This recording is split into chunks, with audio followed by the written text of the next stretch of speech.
TRIP stands for Trust, Risk, Innovation, and Performance.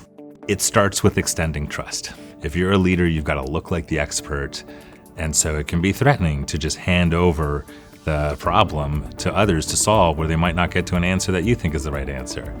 It might be that you hand it over to people and you have no sort of control of whether they're going to succeed or fail. There's all these organizational forces at work that make it hard to extend trust.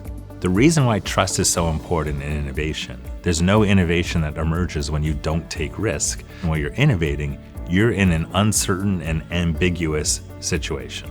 And those can be scary. You don't have a playbook, you're trying to try something, there might be a status quo answer or a proven answer, but you're trying to do something different. And there's usually consequences to being wrong.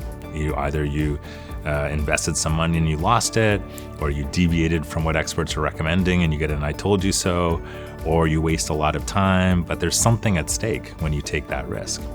And trust is what builds up for people the confidence and removes the fear to take that risk and try something. So the more risk you take and the better you are at managing those risks will lead to innovations. And I believe innovation ultimately leads to performance. We see that in the private sector. Just think of all the companies that are doing technology innovation and what they're worth.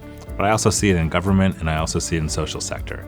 The ones that refuse to accept the status quo, try something new, achieve big breakthroughs. So there's this chain of going from trust to risk to innovation to performance. And once you get the performance, it's easier to trust even more the next time around and take more risk and do more innovation and more performance. So I see it as this reinforcing positive loop.